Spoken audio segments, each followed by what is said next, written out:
our families, and all of our students. We pray for your continued wisdom and guidance. We thank you for the leadership in this district and ask that you continue to bless those who make decisions daily with the gift of discernment so that they may best serve our children. In your name I pray. Amen. I pledge allegiance to the flag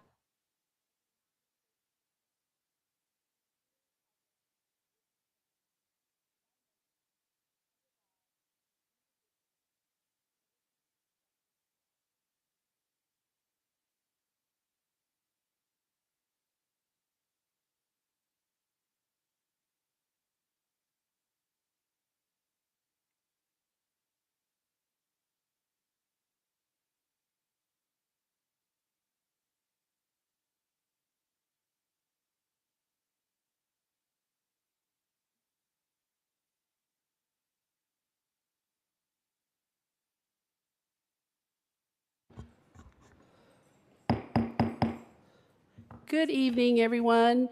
Thank you for joining us for our October the 10th board meeting. I need a approval of the consent agenda, please. So moved. Motion made by Mr. Guthrie. Do I have a second? Second by Mr. Mitchum. Any discussion? All in favor? 7-0. Okay. Go right ahead. Just go right. Matt, you want to come up? So it's always exciting when you get to recognize students who have done some amazing things representing their families and their schools. And tonight we have the opportunity to recognize 5 students. And do you have the narrative on? Yes. Okay, so yeah. I'm going to turn it over to Matt and let Matt introduce our students that are here tonight. And thank you guys for coming. All right. If these students could please join me up front, and as I do that, if I could ask the parents to please stand for a quick moment to recognize you, that'd be great.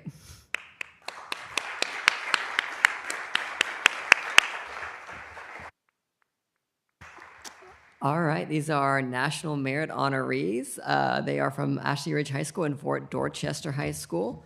And they are members of the National Merit Scholarship Program. So we have Connell Torek from Fort Dorchester and Benjamin Johnson and Ainsley Shaw from Ashley Ridge High School. They are National Merit semifinalists. They rank in our nation's top 1% of high school seniors to take the PSAT. They will compete for 7,250 National Merit scholarships worth approximately $28 million. And then for our National Merit Commended students, it's Draven Baker and Emmeline Hubert from Ashley Ridge High School. They are among just 34,000 of the high scorers on the PSAT to earn the Commended Student distinction. Congrats, y'all.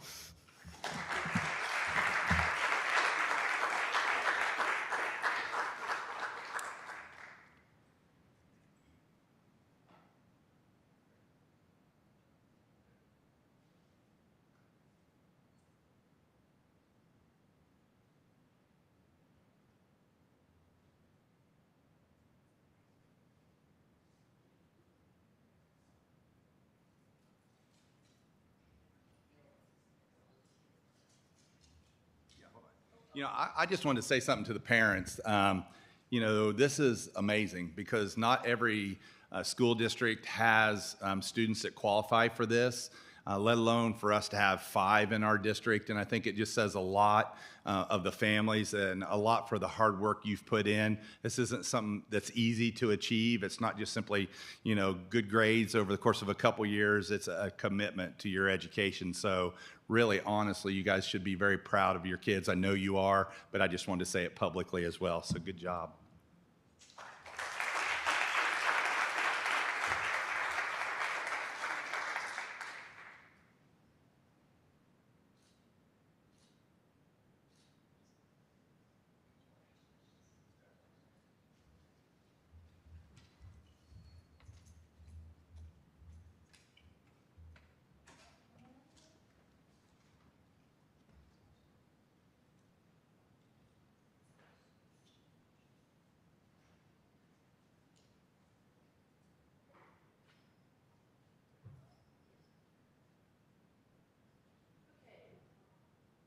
Next on our agenda is public comments on agenda items.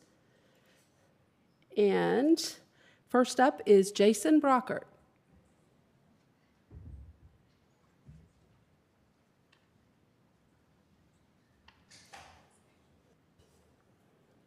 Good evening, Madam Chair, DD2 Board, Superintendent Robbins.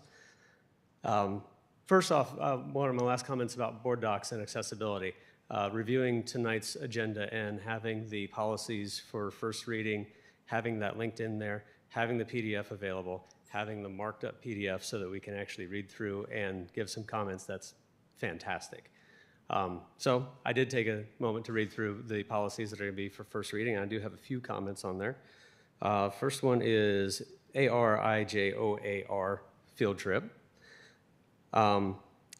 There's a lot of good stuff in there about the financials and trying to make it easier on everybody. I like all of that. There's something that my wife and I actually discussed years ago, and it's odd that it's in the policy that parents are not allowed to take their children to or from. Now, I get logistics and everything, but if in part of the planned field trip proposal that has to be approved by administration anyway, if your parents, your chaperones, have children in that particular class, there's no reason that you shouldn't be able to take them home from wherever you are. Case in point, when we had a field trip to the Columbia Zoo, logistically, it would have been much better if we'd been able to ride back together. When we went to one of the Barry Island ones, would have been easier to ride together. But just something to consider. Next one is the individual health care plans. I thought it was odd that the lines that were stricken were for including contact information. Now, if you've had children in the school for a while and you've filled out contact cards every year in duplicate or triplicate and still have had issues having the school communicate to who should be first, second, or third in that line, it seems pertinent that you'd probably want to have that information in there. I assume that it goes by the guidelines set forth by the South Carolina Department of Education. I did not see that linked at the bottom of the policy, which typically Code of Laws and where we get the guidelines from are linked, so link there would be good. I still think that including that pertinent information in the individual healthcare plan makes sense to me, but obviously there was something else behind removing it. Community use of school facilities, here's the only comment. With the policies all marked up, usually it was in a different color. It was stricken through. Now, in the one for community use in school facilities, there was only one minor correction in there, and it was a change of an insurance limit, and it wasn't in a different color. So if you were just to glance at it, you would say, well, where are the changes? What are they? So that was a little bit difficult. So keeping with the colors is good. And the first aid and emergency care removed the employees will not honor or do not resuscitate for minors, even though that still exists in the SC code. So I'm just kind of curious about that move as well. So that's everything that I did for the review on the policies and my input. Thank you very much for making that much easier for me.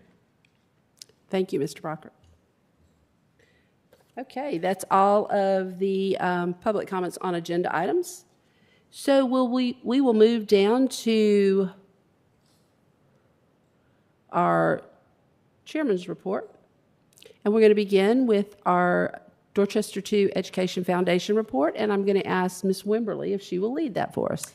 Thank you, Ms. Hughes. And I am actually going to invite Mr. Ralph Hayes, our Executive Director of the Foundation, to come forward and talk a little bit about some exciting events that the Foundation has coming up this fall, winter. Thank you, Ms. Wimberly. Madam Chair Hughes, members of the board, Superintendent Robbins. October is a busy month for the schools in general and for the foundation as well. Yesterday was very refreshing to see so many faces at the Somerville Italian Feast, where Dorchester 2 is the beneficiary of the proceeds from that event. Jason Walsh and the Fine Arts Department at the schools all over the district coordinated 9 different student performances from elementary schools all the way through high schools to really showcase those students to the community in an innovative way to get them out there and get the exposure in the community. The foundation is also working on some other ways to make sure we're having that community engagement. We will be decorating a scarecrow on the square through Junior Service League upcoming. So if anybody sees our scarecrow out there, please say hi to him. We have a chair on display in partnership with Somerville Medical Center at their breast center, where they are raising awareness for Breast Cancer Month. So they worked with different people on their advisory committee to decorate chairs to raise awareness for that. So we're trying to make sure that we are exposing the district and what we're doing out into the community to get those people engaged in what we're doing. And then upcoming that we would love community support and support from the board on is advocacy for attendance at our 3 movie nights that we're going to have upcoming. Last year we hosted at McKissick Field and we ended up with over 800 attendees at the event. It's completely free for students and their families to come out and enjoy. We have crafts and games and activities for families to enjoy before sunset when we play a movie on the giant inflatable screen. And we really wanted to spread that out so that students throughout the entire district had a location close to them to come out and enjoy. So that's October 22nd is going to be at Fort Dorchester. November 12th is going to be at Ashley Ridge. And then December 10th is going to be next door at McKissick. So please, if you know people with young children, encourage them to come out because it's a great way for them to engage, see what we're doing and everything. One of the other things that I'd like to highlight with all of these events is we're really trying to connect it directly to the students. You know, with Jason doing the performance at the Italian Feast, the movie nights will have banners that are created by the students at Fort Dorchester High School. The Italian Feast yesterday and the movie nights, we have dozens of volunteers who are high school students at all 3 of our high schools.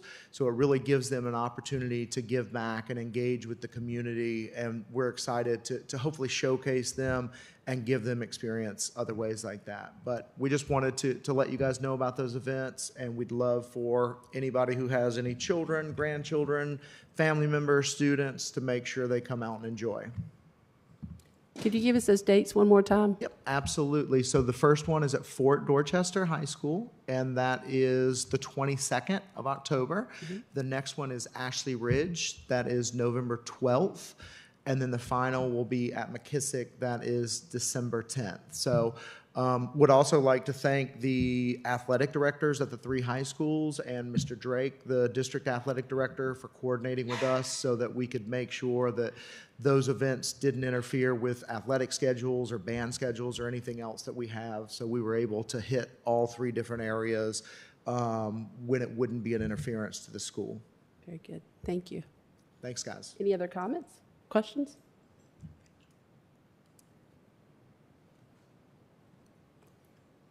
Okay, Ms. Wimberly, do you have anything you needed to add on to that?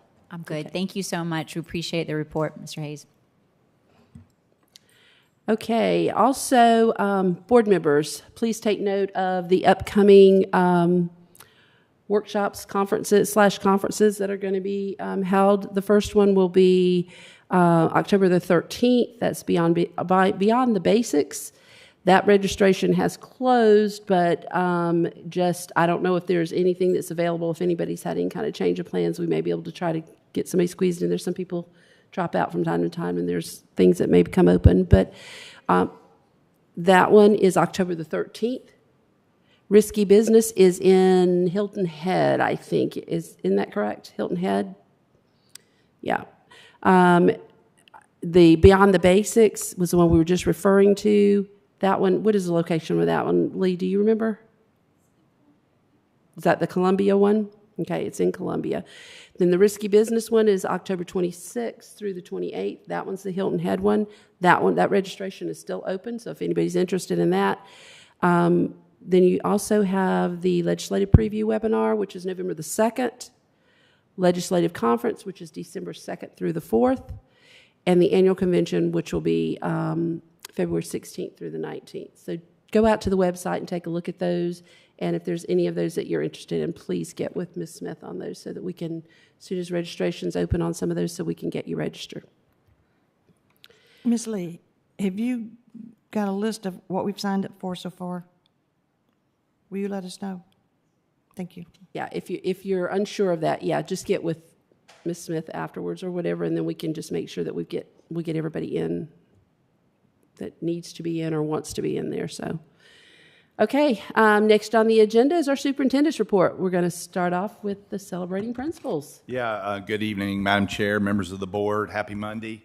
So we're going to start off with a celebration, but the three main items I'm going to cover in my report tonight are the celebration, logistical, and operations update, and then we're going to have a digital tools implementation update and a review of our first e-learning day. So with that being said, let's start with the celebration. I'm going to just preface this by saying I had an opportunity to meet Mr. Bryant one of my first days here in the district.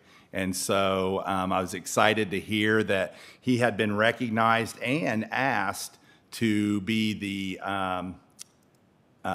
you need to probably refresh these slides, just so you know, to be the speaker at the Nebraska Arts Education Fall Conference. And so if he would make his way up, I'm going to read a couple of things that were sent to me that were shared on his behalf. Ms. Booten, his principal, would you please come up? Don't be shy.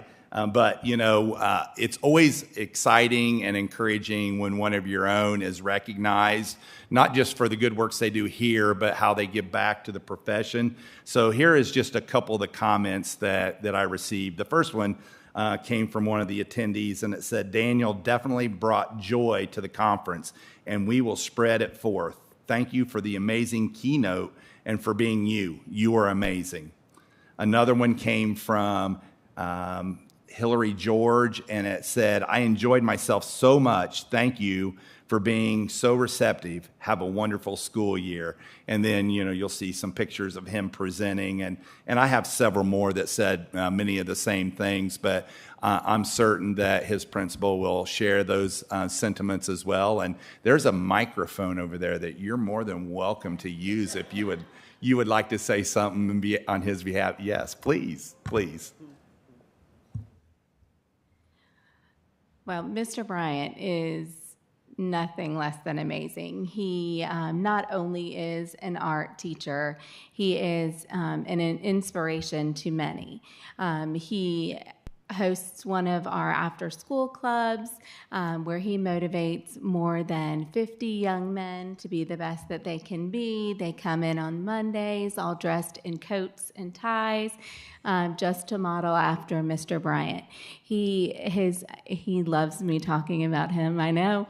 His smile is just one that is infectious, and so we are very, very blessed to have him at Oak Brook.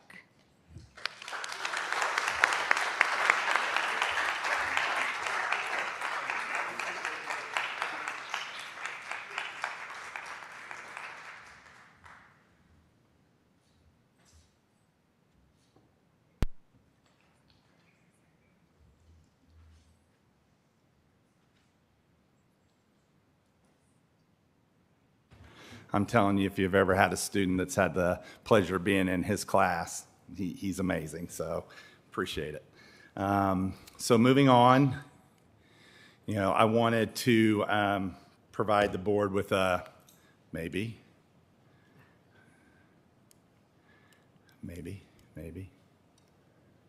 You might have to advance for me, Lee.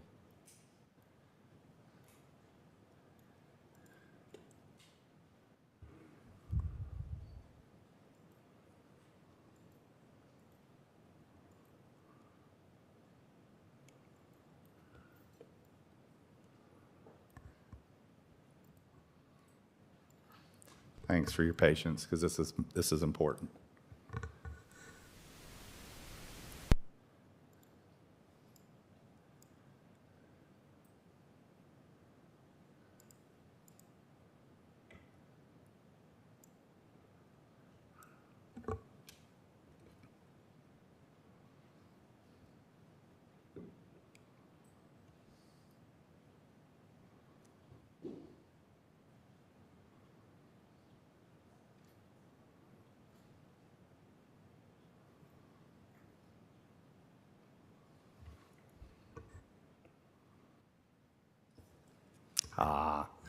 Thank you. Thank you. So I felt like it was very important to talk about safety tonight. It's unfortunate that we've had a couple of incidents in our community and our surrounding community that has really made us look deeply to make sure that we're doing, what we have said we would do from the very get-go. And I maintain the fact that, and I agree, the board, I'm sure you agree with me, and that is safety is and always will be our number one priority. But the problem is sometimes with safety is you're only as good as the protocols that you have in place and following those protocols. And so, we have been put to the test the last couple of weeks, not directly necessarily inside our buildings, but again, in the community that's caused a little bit of a disruption. And so I felt it was very important for us to see once again what's in every one of our buildings and the protocols that we follow. There are basically 5 different components of our safety response plan. There is a hold component where we keep kids in the classroom. There is a secure component where we keep people from the outside out and we continue about business as normal on the inside. There's a lockdown component, which means there is an intruder or something going on inside the building, and so it's lights out, locked doors, out of sight. There is an evacuate component. The evacuation component could be for a variety of things. We really think about fire evacuations. That's the evacuate component. And then there's a shelter component. And we just went through a couple days of hurricanes, and sometimes associated with that are tornadoes. And so those are the protocols that we follow, and we have to follow those to a T if we're going to be successful in maintaining the best safety environment possible for our students. I always share that sometimes the most appropriate and necessary level of safety causes a slight inconvenience, but I'd take inconvenience over the safety of our staff and students any day. So with that being said, I have asked Preston to come up and share a few things with the board. Some of our lessons learned. We know we're not always going to do things perfect, but we do have a way to look at those things and evaluate and respond.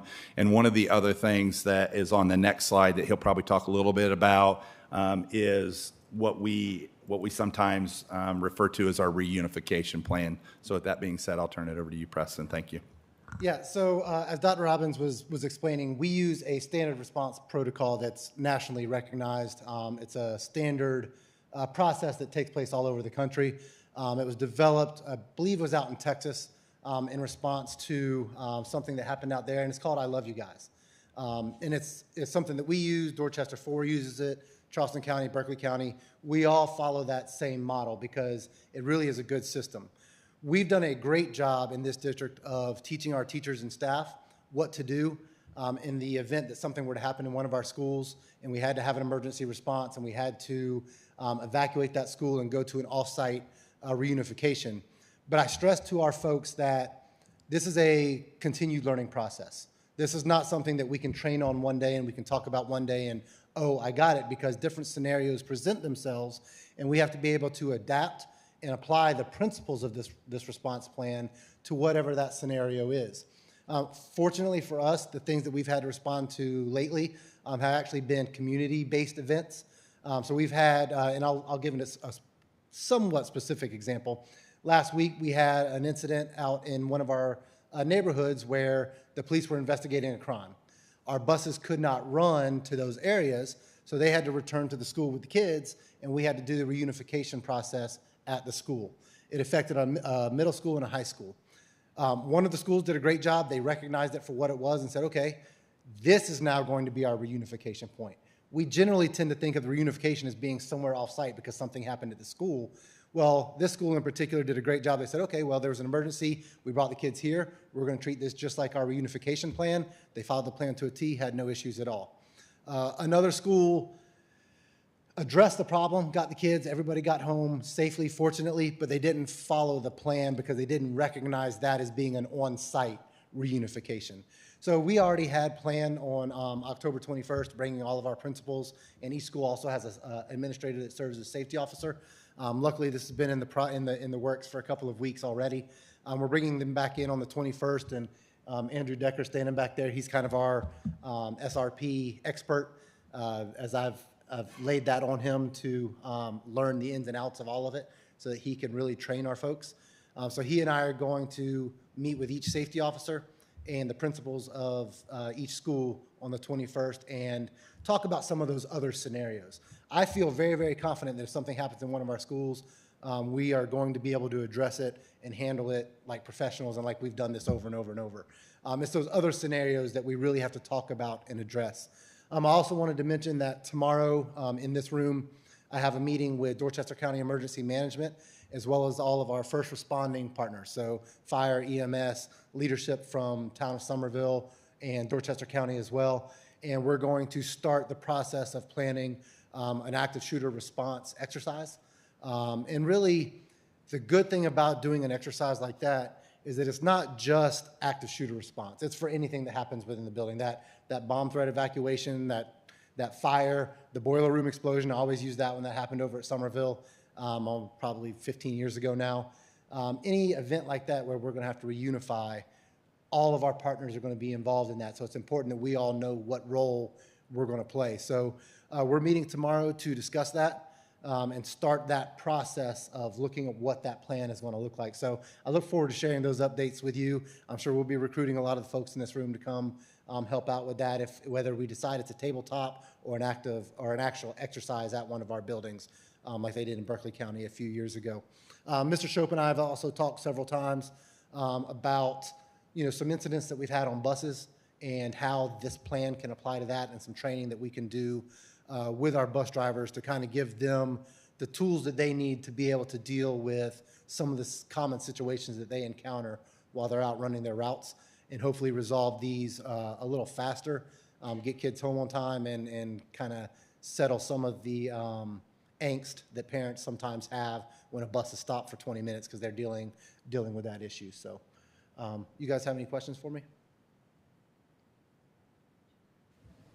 I just had a quick question. Looking at the communication piece, because I know that that's a huge piece of that plan, and it was brought up earlier. What's the best way, so parent, guardian, I guess it's really a twofold question, to update that information? Where's the best place? Front office at their individual schools? The front office at their individual schools. Because the way that we operate is that we always, number one, we have to secure the situation and make sure that everybody is safe. That has to be our first priority. Once we secure the problem, whatever it may be, then we have to make sure we have all the facts, because the last thing we want to do is prematurely shoot out a statement or send out information that's not accurate, and then you have to go back and change that later. So we secure the situation, we make sure we have all the facts. I shoot all that information up to all of our leadership here at the district, as far as the folks in this building go, as long as Mr. Kenwright, our PIO, they work to formulate a statement, and then that statement goes out to targeted audiences. If it's district-wide, it'll go out to everybody in the district. If it's a specific school or even a specific bus, we can narrow it down that far. But we have to have the correct information, and Mr. Brockert kind of mentioned that earlier. We have to have the correct information updated at the front office in Power Schools so that we can make sure that the emails or the phone calls get sent out to the right people. And so the second part of that, and of course we would advise folks to constantly make sure, consistently make sure their communication methods are updated. Do we have a way as a district to test that, to make sure that we have 100% communication ability for each and every student in our classrooms to their parent or guardian? I think the only viable way would be that we could have that one-way access, but we would need every single one of them to respond to know they received it. So that's why we're always cautious about how many messages we send out, because people start to get numb to them.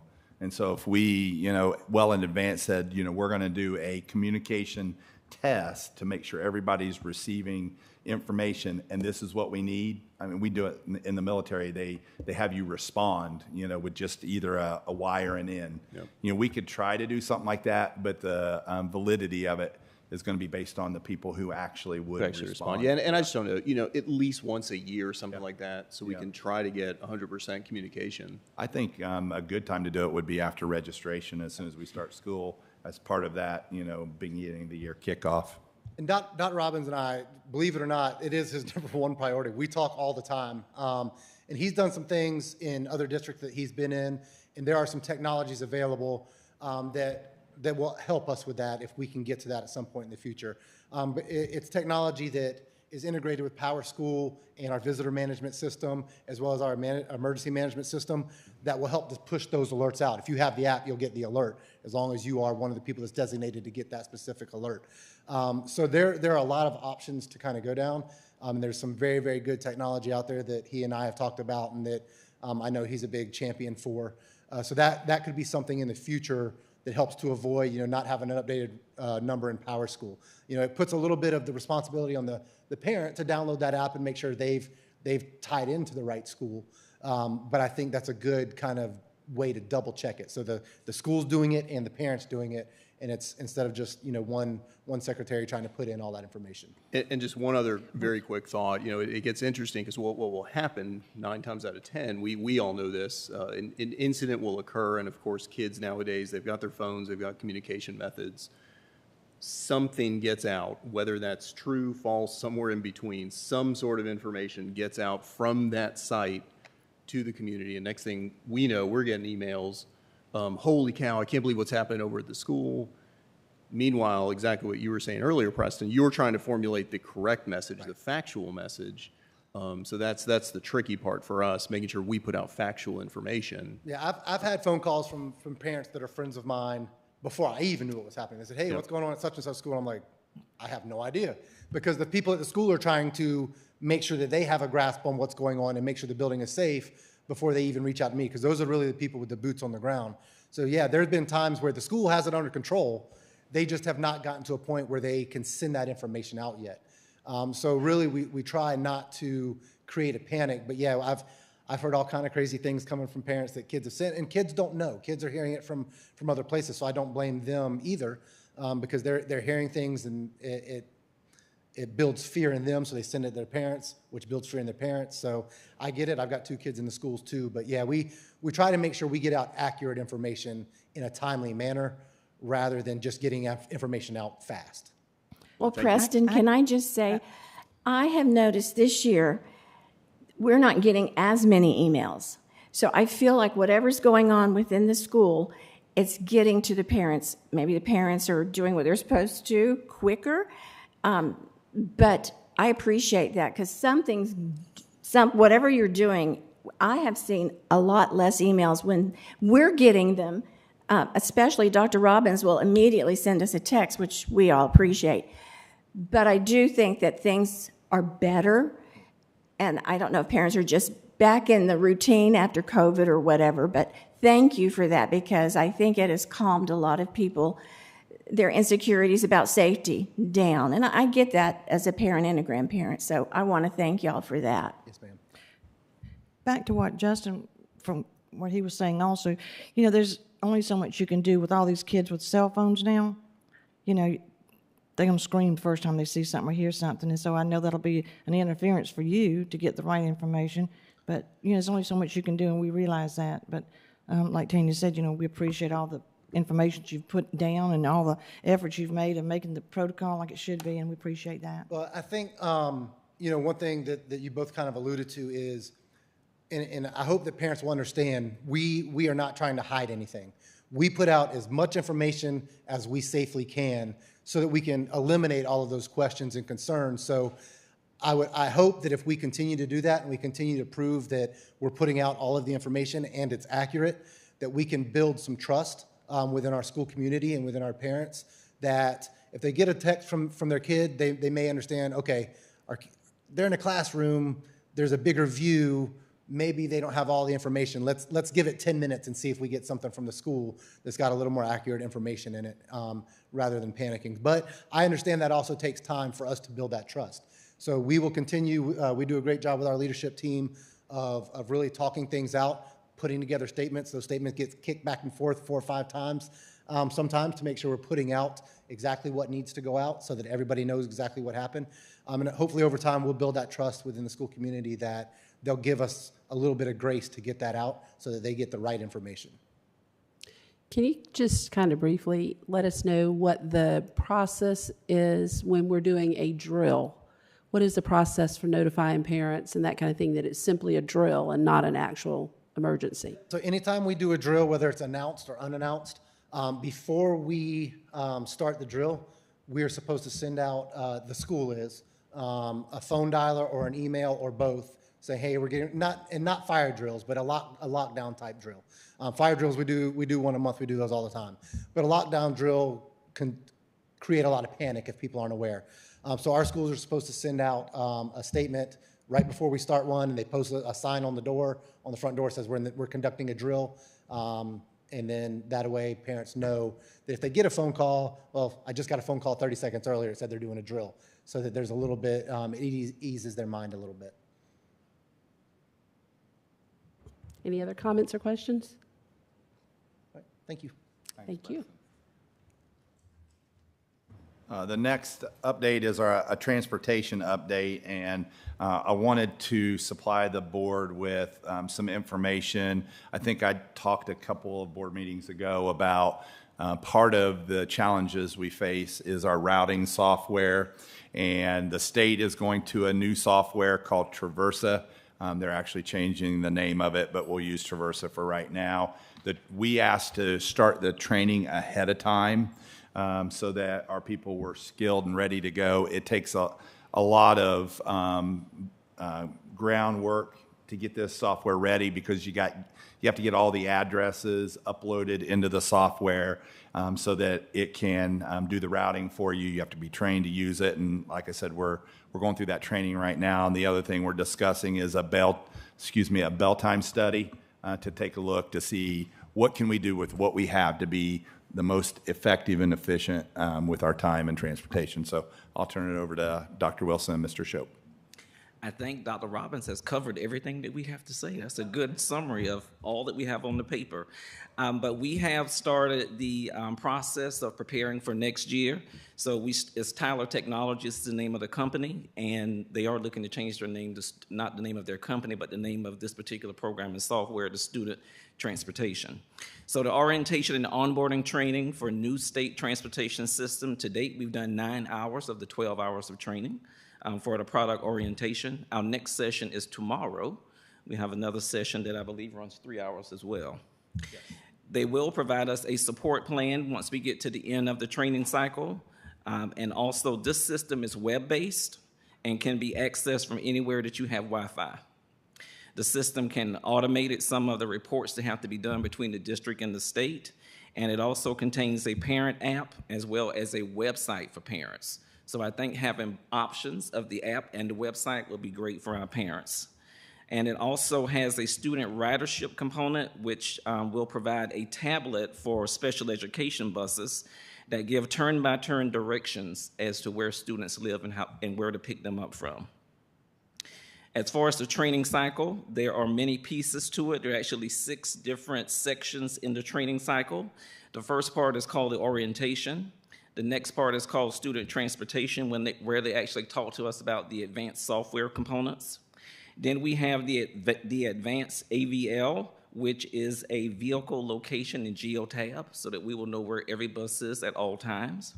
Also, there is My Ride, which is also called Ride 360, or My Ride K-12. They're working on what will be the exact name of this particular component. And this is the part that deals with the parent app and the website as well. And once we get through this portion, we will also test this out with 1 or 2 schools just to see how it works before full implementation next year. We also have the Tyler Drive tablets, which is a session. And this is, again, for the special needs buses. And the state will provide this for all of the state-owned special needs buses, but we as a district will have to provide it for all of the district-owned buses that we have. And then they also provide a 1-day on-site training, working with the tablets and the drivers to make sure that they understand how to use all of that software. So we're going to conclude with some notes that we have here, and so I'm going to ask Mr. Shope if he will cover that part.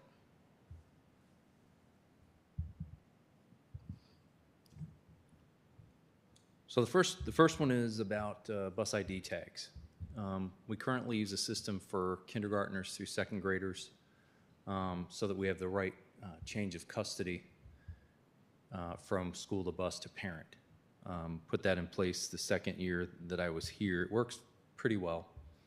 Some parents don't like to cooperate with it. What this system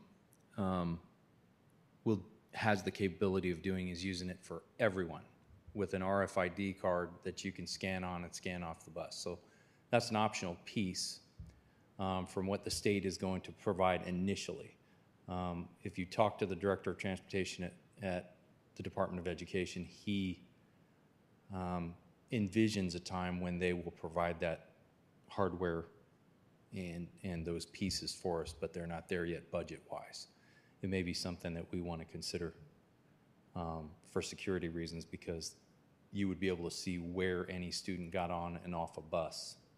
The tablet system also has the ability, it's like any other routing system. It's PowerSchool based. So PowerSchool is the source information. PowerSchool has to be accurate, but it can take the picture from PowerSchool, put that picture right up on the tablet, and then you see what the student looks like, which students are supposed to be getting on and off at that bus stop. And there's a significant improvement in security, a possibility to improve security anyway for operating that way. Like Dr. Wilson said, the state will equip the state-owned special needs school buses with the hardware, the tablets that'll give the turn-by-turn directions,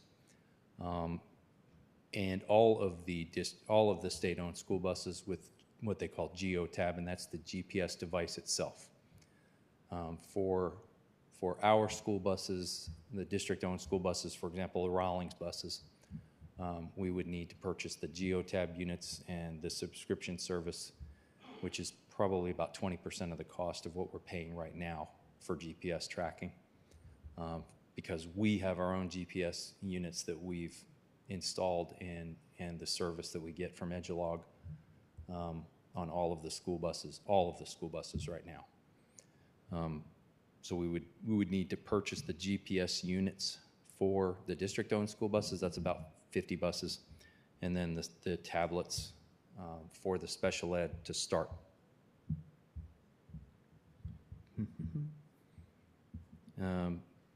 We may want to consider some spare tablets as well in the event that one malfunctions, so that we can have that always on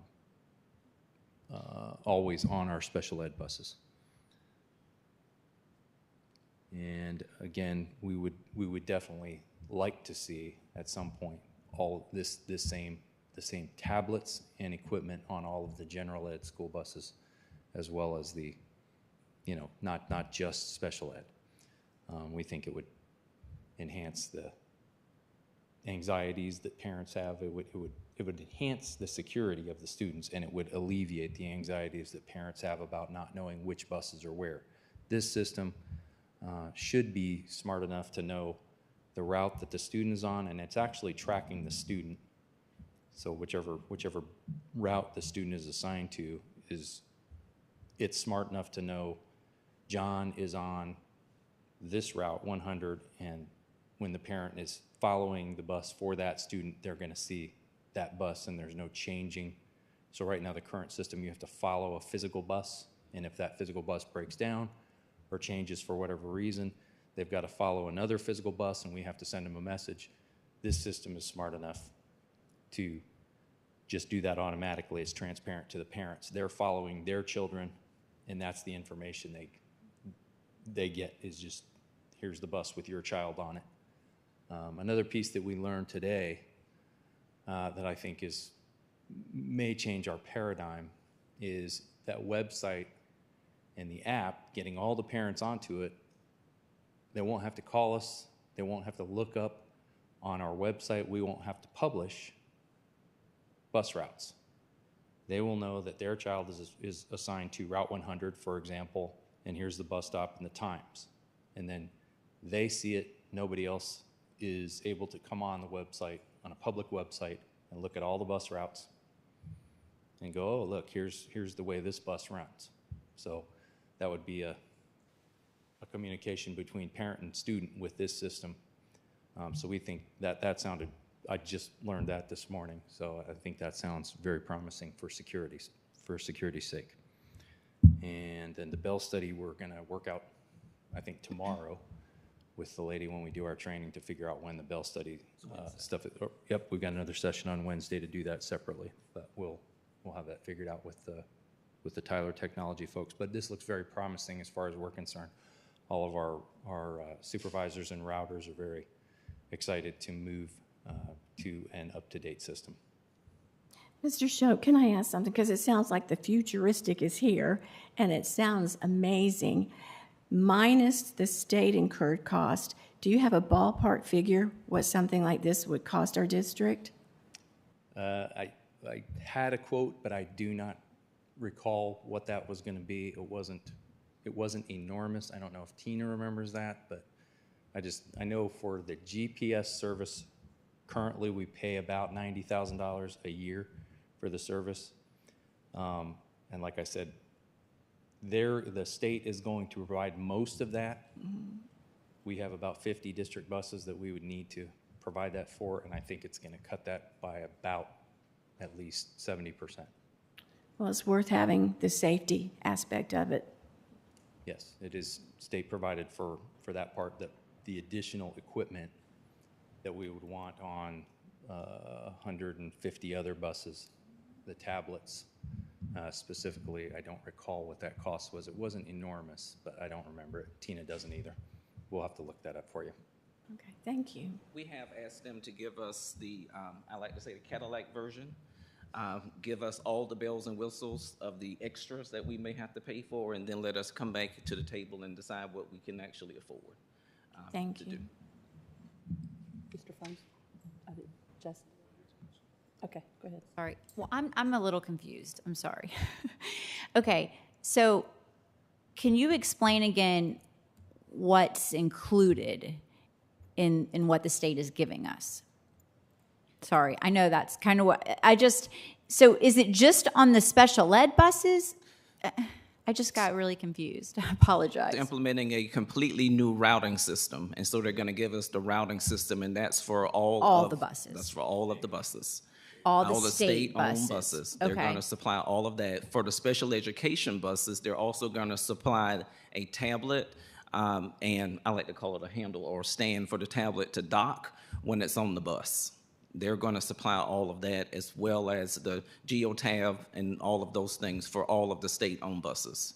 But so the ones that aren't getting the tablets, they still will have a navigation system, you're saying? Correct. But it's just not as nice as the tablet system? Is that it? The tablet system gives you turn-by-turn instructions or directions. So if a sub is on that bus, it will tell the person where to turn, go to the next stop sign, make a right turn, 2 houses down, those types of things.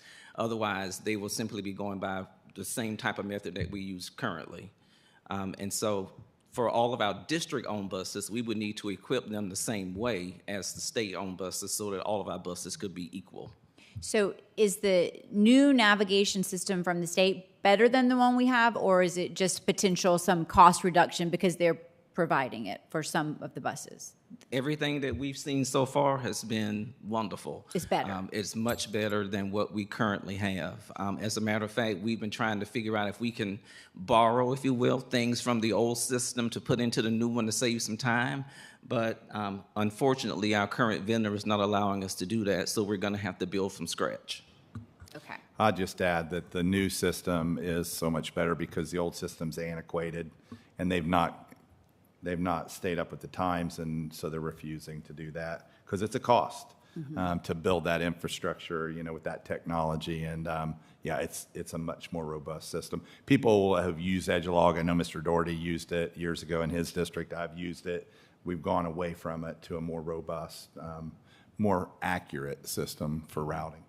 So will all of the buses have the, or I guess it's more with the students, will that ability be for all the students or just the special ed students where you can follow the student as opposed to follow the bus? So we've got GPS tracking. Yes. That's what the geotab is, the name of the box that goes in to the bus. So geotab and it's by a different vendor, but that's who they're collaborating with. And that's going to provide GPS tracking and some other telematics for maintenance and other things that we can take advantage of. but that is the GPS tracking piece. So for the district, the state is paying for that, except for on district school buses. So we've got roughly 50 that we would need to outfit with that for GPS tracking to provide sort of the same, but an enhanced service that we're already providing. We just won't have to provide our own equipment for the entire fleet of 200 buses roughly, which is what we're doing now. The tablets, the state only intends to pay for them for what they see as special ed requirements. Our special ed requirement in Dorchester 2 is bigger, so we have 14 special ed buses that would need to be similarly equipped, because it could be on any day that one of our buses could run one of the state routes, just as a matter of practicality, because of maintenance issues that happen on the state buses, and or we have a driver drop out and I got to send this one. Well, he's already on a district bus. We need to have the similar equipment on the same bus. So let me try to connect a dot. I think this also may be what you're asking. So the GPS tracking is on there, but also there's an app that's associated with this. It's been called several things. Here comes the bus, and I think this one's called My Ride or Map My Ride, where you know exactly where your student is. Yes, right. Yeah. And there are some additional features, some custom pieces that can take place with the program as well. And so we're looking at all of those options as to what we may need to have for custom information and additional items. And then, of course, we'll bring all of that back for discussion, because everything deals with money. Sorry, thank you for clarifying. Thank you. Mr. Farnsworth? I did. I quickly looked up this Tyler Technologies. They're headquartered in Plano, Texas. I'm from Plano, so of course this is going to be a great program. I did have a question separate from this, and this looks phenomenal. Thank you for doing all that legwork. It sounds like we have to. I mean, we don't really have a choice. The state's doing it for their buses. We need to do it for the rest of ours as well. Switching gears a little bit, if you don't mind, can we talk a little bit about staffing, since we're talking about transportation? Can you give us maybe just a staffing update in the transportation department? We still have 11 open routes. We get one, we lose one. Kind of the way it's been for us. We have I think the number's 11 people that have been through class and are working on learner's permits. We have 4 with learner's permits that we expect to be done in the next 5 to 10 days, that we can get back in the seats. We've lost some prospects because they don't make it through the screening process. We were hopeful, but they didn't. We've had others that have abandoned their jobs recently, and we've had others change their mind halfway through the training process. So it's just it's slow going to make Still up that seeing number. some issues with folks applying. Are we seeing more applications, or still quite a few labor issues in general? We're getting applicants primarily through our use of Indeed, a job advertisement site, and it seems to bring us a lot of prospects for both bus monitors and bus drivers. Then it's a matter of getting the person to respond and getting the person to, make a little bit of a time commitment, and then following through once we get them through the state-directed class. Sure. The last question I had, and I think we had brought it up a few weeks ago, last year we were able to provide some incentive for double back. So I know sometimes they're doing triple back routes, that sort of thing. I don't believe we're doing that right now. No. Have we been able to look into the feasibility of putting that back in place? We have started looking at the cost analysis of what that is, and so we're having to, working with Tina, we're pulling some paperwork from last year to look at exactly how much money that was, how many drivers, how much time. We ran into a couple of challenges, as I understand it, from last time, that some drivers earned additional monies, and then we had days when they would not come in. And so one of the things we also have talked about is maybe some type of attendance incentive as well. And so I think while we're looking at one, we may need to look at both of those and see whether or not we can implement both, so that we don't give the incentive for doing the double routes and the combined routes, but we also need to do something for the attendance component.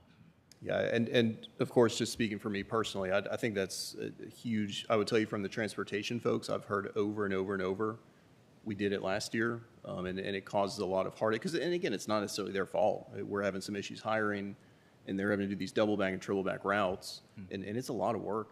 It's a lot of work. I ran into a bus in a parking lot last week, and I was chatting with the drivers, and I said, oh, well, what are you guys doing as a grocery store?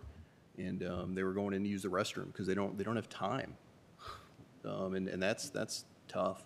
So anything we can do to look at that, I think incentive-wise, attaching it to attendance, that sort of thing, I think is beneficial. Thank you. Yeah, I also think it's important for people to realize, too, that our incentive-based program that we had last year was a COVID-funded program. So that's why we're having to really look at things, because that was COVID money, it was one-time money, and it ended already. So we have got to now find this funding from our revenues, which is where the problem's coming in, although we all believe that that's something that we need to do. So I appreciate you looking into that and trying to find other creative ways to try to help our drivers out. And I think another thing that we need to think about as well is when we're looking at staffing and trying to staff new bus drivers and qualifying them, we need to understand that those are DOT laws. Those are not Dorchester 2 laws. Those are DOT laws that either allows you to accept them as a qualified driver or not accept them as a qualified driver. So we need to remember those things too. So I just kind of wanted to clarify that up and just make sure that everybody understood those tidbits. So Will you also be training subs? So if they go and take a bus, that they'll know what to do and how to read it? Sub-drivers are, yeah.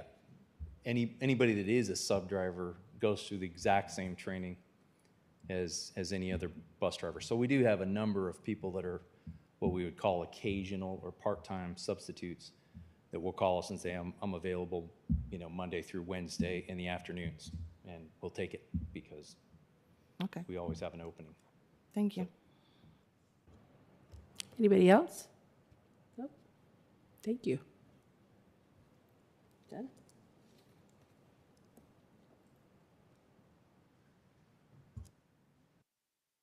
Mr. Doherty's going to give you all an update from our recent e-learning days and some of the work's taking place with the learning management system, as well as a couple of other things that we're working on. So, Mr. Doherty.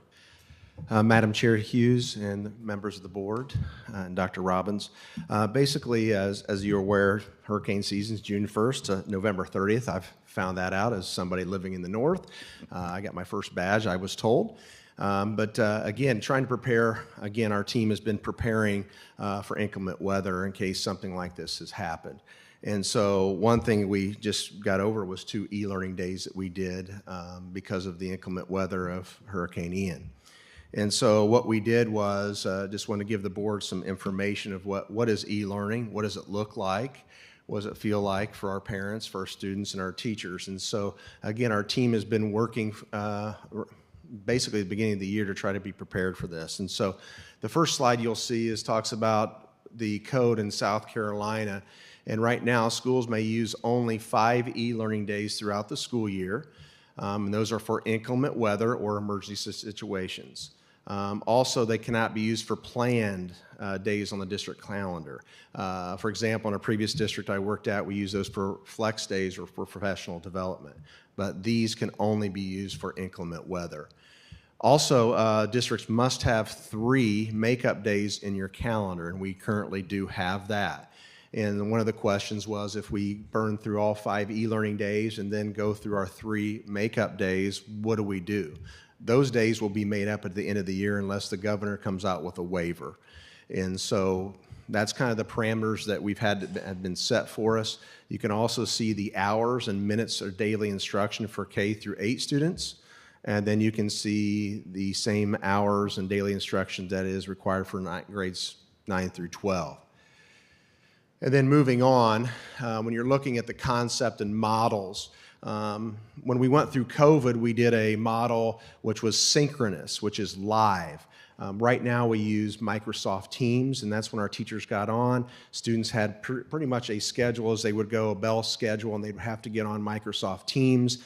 They would have to then interact with the teacher, and then they would go do some work. So that's kind of what our teachers were doing and our students were doing during asynchronous, which is virtual, we call it. Right now, the model that we're going with is called asynchronous, which is e-learning that allows you to learn in your own schedule within a certain time frame. So for example, on our 2 e-learning days that we had on Thursday and Friday, our teachers are supposed to be available from 9 o'clock until 3. From 7 to 9, they're preparing lessons, and those have to be all posted by 9 a.m. And then students log on, which we're using Teams right now, and then they have to be able to do their work. Teachers will check in with students. And then there are office hours between 1 and 3 where students could ask questions, parents could ask questions.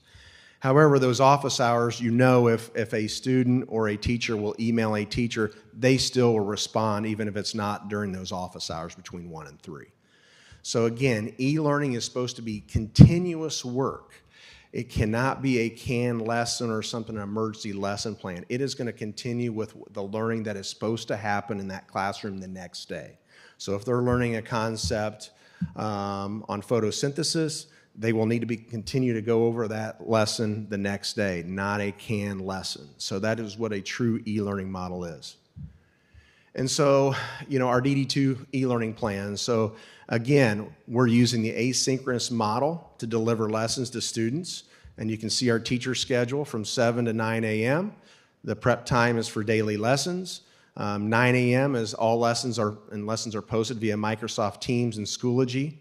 And right now, Schoology, we'll get into that, and that is a learning management system. We'll talk a little bit later here in the presentation about that. And then 9 a.m. to 1 p.m., that's for class meetings, answer emails, participate in class discussions via Microsoft Teams, Seesaw, or Schoology. And then that 1 to 3 office hours. And again, you can see those minutes haven't changed for asynchronous. And one thing about talking about this e-learning plan, I'd like to really thank our team. We've had our directors, Karen Ratcliffe, Lori Eastep. Also, we had Katie Barker, Christy Sealander, Kelly Purvis, and also, I can't forget anybody here, so Peggy Franklin, thank you. Can't read my writing there. So again, those, and also our interventionists, they've helped develop this plan. And what our interventionists did and our directors, they developed a rubric for our teachers to follow, what their instruction should look like. So it's just not something that's thrown out there. It has to follow certain guidelines and structures. So kudos to the team putting that together for our teachers to follow, and those were passed out. The one thing that we're able to do with this e-learning plan that we were able to do this time with a hurricane, which is much different than snow or ice, where I'm from. A hurricane, you can see that, and they make some judgments, and they'll say the winds are going to be sustained of 30 miles per hour. If that's the case, our buses cannot run. And so those were some things that we were looking at in our forecast and looking at those updates from Preston. And so we called for e-learning on Wednesday at about 12 o'clock. We had told our teachers this is a possibility, and they had students download the lessons before they left, just in case we lost if they did not have internet, and so those students could download those lessons. That may not be a possibility all the time, but we're hoping that we'll be able to get ahead of time and they'll be able to download those lessons. So those students that lost internet or lost power, and those students that don't have internet, they could have those lessons to work on. So again, what we do, we looked at and got some feedback, and our directors did a great job asking feedback from all of our buildings, and they asked them 5 questions. And again, plus, what are some of the positives? Again, lessons are downloaded on that Wednesday, and you're thinking, how important is that? I'll give an example. If those lessons are downloaded, my daughters attend Somerville High School, and so those lessons were downloaded by 6 o'clock on Wednesday night. My daughters were working on those ahead of time, so they did not have to wait until Thursday or Friday to do their work. So if they needed my help, and as a working parent, if I had to go into work that Thursday, I wouldn't be able to work with them, but I could work with them that Wednesday night. I could work with them Thursday night and also Friday night. So that's a great flexibility to have. We didn't have very many technology issues and complaints. Majority of our students completed their work. And then our Assistant Director of Technology MLS team did a great job of troubleshooting technology issues. We had a few students that were not at school on Wednesday. They had to come get their devices at school, and we did issue a few hotspots. I would say we probably issued about 120 hotspots throughout the district, and our people were available to give those as well. Our teachers felt prepared. They liked the way the day went. And again, the preparation of that rubric by our directors and our interventionists for that e-learning by elementary and secondary directors, that really helped our teachers understand the structure and what they were trying to follow. The Delta, those are just rooms for ways we can improve. And so again, assignment due dates determined by the district. You're thinking, well, what are those assignments due? So if I have an assignment that I'm working on Thursday, when do I turn that assignment in? There are a lot of different ways that you can do that, but what we found was we had students that didn't have some internet, we had some power outages, they can turn those in when they get back. And again, those are flexible in those due dates. There are some districts that will have those that will be due that night at 11:59 at night, and they're due that same night. So then it doesn't, basically then the students don't get behind on all the missing assignments. So we haven't decided, we haven't figured that yet out. We're still trying to figure out what is the best for our students and our families. And then the use of teams and programs were different from teacher to teacher. The one thing in teams, those of you that have children, it looks different by each teacher or from each subject. And the one thing that we're trying to do is get a common structure, and I'll go through that in just a minute. And then a student attendance format formalized. If you're thinking about student attendance, you're thinking, okay, do I take attendance just if a student completes his work? Well, we do know that we do have students that attend school that don't do their homework anyway. So are they absent? So we don't want to count a student that's absent that really might have been online and maybe did a little bit of the work. And so again, trying to formalize and really get a good plan on that student attendance. And then going in with teams, we talked about teams. It's not a true LMS, which is a learning management system. And if you look here, our team has been really working hard. In Schoology, you're thinking, what is Schoology? It's a learning management system which will house Microsoft Teams.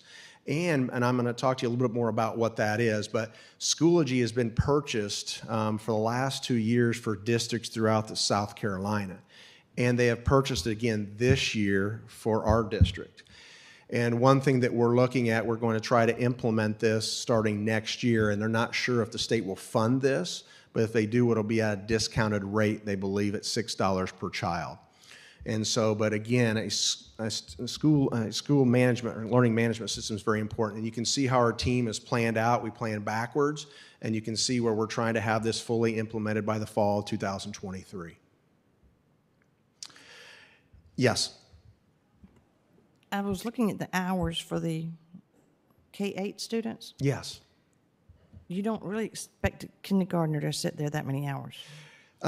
They will not be sitting in front of a teacher. That includes all of the work. It could be work. Okay. It could be work time. It could be with that. So yes, it's not. That's a great question, because a lot of times people see those hours. They think they have to be in FaceTime with the teacher, and that is not correct. That's a great question. Thank you. Schoology is a learning management system. So what is our purpose here? It's for engagement. It's teaching in a blended learning environment, student-driven, student choice, and differentiate. And what do I mean by this is a learning management system? So I'm going to give you an example. So if you've got, most of us have had children or do have children, and if my child misses 2 days of school, what have we normally have done as a parent or a student? We'd have to wait till the next day to get the assignments. Okay, I'm going to speak as a parent here. My daughter missed 45 days quarantined in COVID. So we had Canvas, which was a student learning management system. And what we did was she could get on her assignments that day and can keep up with her schoolwork. So that's what Schoology is going to be able to do. It's going to be a learning management system in which students can access it that same day if they're absent, and then can turn the work on and not be behind. The other thing it's going to allow you to do too, since we've had a sub shortage, the one thing it allows us to do, if our teachers put all of their information and class information in there and their lessons into Schoology, we can then masquerade or give a code for the sub to get in there to Schoology, and then they can give that to all of those students. And so let's say if I'm down 2 teachers in my district or in my building, and I said, well, can you take 3 classes and go down to the library? They can get on there and they can get on Schoology and do their work. And so this gives us a lot of flexibility with this learning management system. The one thing our team did do is they reached out to Aiken School District, who incorporates Microsoft Teams and uses Schoology, which is amazing. So our people are very well versed in Teams, but it's not a learning management system. The one good thing about Schoology is, let's say another great thing about Schoology is this: we all want to keep up with our kids and their grades. We look at Power School, it's kind of late, we don't know what assignment they're really working on, but you know what Schoology will do? It'll tell you the exact assignment it is. It works with Power School because Power School owns Schoology. So there's that grade pass back functionality, which is amazing. So again, okay, Mr. Robbins, Dr. Robbins. The one thing that we're working on for next year is our homepage design. So when you get on our learning management system on Schoology, there will be a consistent, the way it looks, the way it feels on folders and for students and parents. And that tech integration, it's an opportunity to personalize, but it's going to be used for all parties. As I said, if you have a student that's going to be K through 8 or K through 12 here, it's going to look the same. Now, the one thing I do want to point out for Schoology, it'll be for grades 3 through 12, because we will use Seesaw for our students that are K through 2. And Seesaw is a little bit better, it's not quite a learning management system, but it's easier for our students to operate at K through 2 students. And so again, our homepage design, and one thing that we found out from other districts, they did not do this. So what happens is they all look different. We all know this. We have students that have some transiency in our district where they move from school building to school building. We want it to look the same. And so that is something that our team's developing right now. And so again, components embedded in Schoology, Microsoft Teams, Seesaw, Edmentum, Power School discussions. And the one thing I don't have on there that we are going to put in there, it is on there, I'm sorry, Seesaw is in there. And then the last thing I want to make the board aware of, it's an educational technology web site that we've actually now put on there that is live. I want to give a lot of kudos to Matt Kenthright. I also would like to thank Dr. Harrison, Shelley Boswick, Brian Bohannon, and Lisa West. They did an amazing job of putting this in here. This has all of our common language. What does our e-learning look like? Our hours. It has a parent checklist on there, as you can see. But again, one thing that Brian Bohannon did also is if you do not have internet at home, he put actually a map there where you can find Wi-Fi locations. So again, this is a one-stop shop for our parents to go and say, what happens? If my device breaks down, what do I do? What do I call? And so again, I would like to thank the team for all of their efforts. So, any questions? No, but as a former teacher, I'm really blown away, and I would just think this would be amazing to be able to, have everything right at your fingertips, whether you were in school or not in school. And I thank the team, whoever all the team is. I appreciate all the work that you've put into it, because I can imagine. Thank Yeah, you and so they've done a lot of work. And the one thing that we do have, and I didn't mention, is we have a program. It's called Atlas, and Atlas has all of our curriculum guides and everything in it. And we pay some money for that. We're actually going to move that over to Schoology. So that will be all in their folders there. And so you'll have access. So I'm a teacher. I'll have access to all of my guides. And then as a parent, that I didn't mention this, as a parent, I can be a parent observer, and I can see everything that's going on in that classroom through Schoology, which is pretty powerful. And so as a learning management system, so I can get on there and have that app. So really excited about this. In my previous district, we did this through Canvas, and it is a very powerful tool, and we're really excited. The team has worked extremely hard to try to put all this together. Okay, any other questions or comments? No. Thank you very much. Thank you. Okay, next on our agenda is new business, and it looks like we have policies here. I'm going to turn it over to our policy chairman, Mr. Farnsworth. You got it. Thank you, Ms. Hughes. All right, so moving into policies, we do have some policies for first reading. We will go through these kind of one by one, fairly easy stuff. The first one there, BBBD, Bravo, Bravo, Bravo, Delta, board member removal from office. There were some questions we got on this policy. This is not, if you looked at that policy, this is the board, as a board, we have no authority, of course, to remove a fellow board member from their seat or from their office here. This just lines up with the state statute for the governor's ability to kind of promulgate that school board member removal if they deem fit. So that's BBBD. Field trips, that's the administrative rule. And quickly, Christy, I'm looking at Christy, we're still working on the actual policy, correct?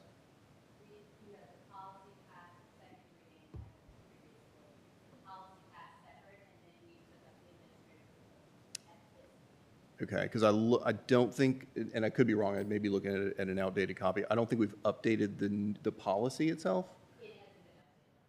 Right, so that's why, yeah, okay. Perfect. Okay, so disregard my comments there on the actual policy, but the rule, just to bring up again, in the policy committee meeting, we had a lot of discussion, I think good discussion, talking about the fees, talking about the costs and the fees associated with especially overnight field trips. And just as a committee, I think as a board, I don't want to speak for anybody else, of course, but the fact that our field trips have to be affordable. They can't be too cumbersome on a family. So that did come up in conversation, and you'll see that in the policy there. There was a question earlier talking about the transportation. I don't know if anybody wants to hit on that, because there's no change there. I think, and correct if I'm wrong, but I think when they submit the request, the transportation piece of that application, there could be a piece saying parents would bring children home, I believe.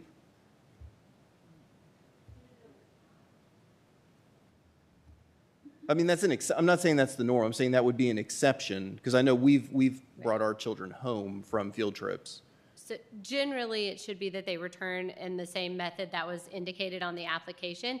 The primary reason for that is that if the parent is serving as a chaperone on the trip, their term as a chaperone goes all the way through their return to school. They need to see those students safely back to the school, including the other students on the trip that they are chaperoning. As well, we want to make sure, safety being our top priority, that those students are returned safely to school and that we have a good procedure for ensuring that they're released to the appropriate people at the school, and that's the best place for us to do that, rather than trying to sort out on a field trip at another location which students go with whom. And then, if a parent says, can my student ride home with my friend who is a parent picking students up, that it gets very tricky. So it's better to keep that streamlined and have parents picking the students up at school. Agreed. I want to make sure, because I know personally there I guess was an exception. We've gotten approval for that prior to the field trip, to say we will be bringing Blake home from Columbia after the field trip is over. Sure. Is anything we're doing here changing that policy? Not that I'm aware of. That's been a part of the policy longstanding, so I suppose there could have been one-off situations where something was changed. Just to add to that about picking your students up, I know when I went on a field trip next door, and this has been a few years ago, the bus was so full of students, there was no room for chaperones. So chaperones had to drive. So it wasn't a matter of them being on the bus to chaperone them. Because, it was just too many on there. So I don't know if that's an exception in there or whatever. I can't really speak to that. I know that the policy doesn't address chaperones' transportation, so a chaperone could conceivably drive themselves, but if they're serving as a chaperone, their role would continue when they get back at the school to help get the children safely off the bus and return to their parents safely. Okay, and just, Sure. Love it. Thank you. Any other questions on that, the field trip policy that we're looking at there? Okay. Moving right along, the individual health care plans. There was some updated language from the State Department of Education. I'm pulling that guy up. That was the only change from the committee, was for it to update based on the State Department information that's required from that standpoint. Any questions on the IHP stuff? All good. First aid, emergency care, JLCE. That one, and correct me if I'm wrong, this is to Nurse Santa Maria. There was a question earlier talking about the do not resuscitate. Just want to make sure that that is based on state statute, correct? That is correct, yeah. There was a change to that statute. Previously, minors were ineligible for a DNR. They are eligible now, but they cannot request one for themselves. It has to be requested by their power of attorney, their parent or guardian. So we as a district could choose to honor a DNR. We just can't allow a student to enforce their own. That was the reason for that change. Perfect. Thank you. Any other questions for the emergency care first aid? Okay.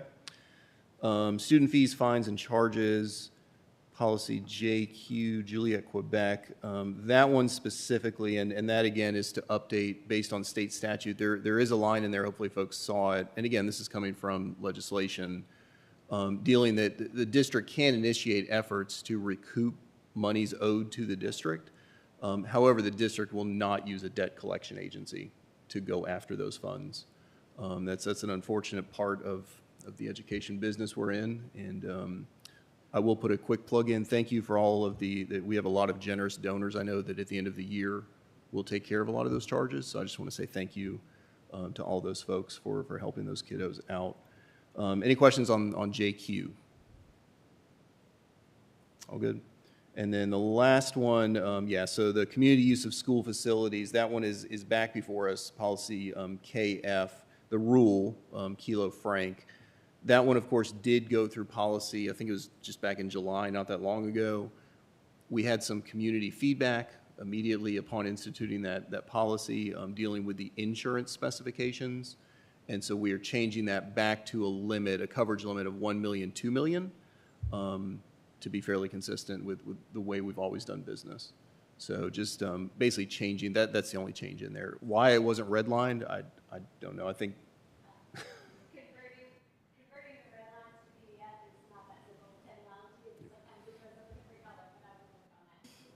there you go. But that's the only change in that policy. So happy to answer any questions, any comments or concerns on those policies for first reading.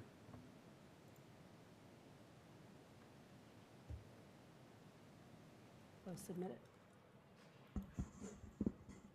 it. So I would make a motion coming out of committee to adopt policies BBD, IJOA, the administrative rule, JLCDA, the administrative rule, JLCE, JQ, and then KF, the administrative rule, for first reading. Okay, coming from committee, we need no second. Is there any further discussion? Okay, all in favor for first reading? 7-0. Thank you, Mr. Farnsworth.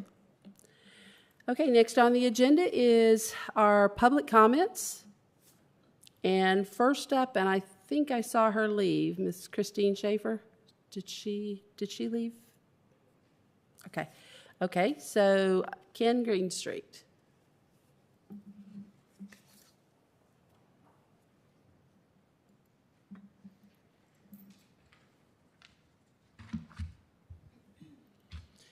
Good evening. Good evening. Thanks for serving. Most of what I say, I've been coming here, I don't know, 2 or 3 years now. Most of what I say in my 3 minutes comes from this book. I gave you guys a copy of it about a year ago. The Making of America, the Substance and Meaning of the Constitution. James Madison is considered to be the father of the Constitution. He stated, quote, "A well-instructed people alone can be permanently a free people," close quote. The opposite is true as well.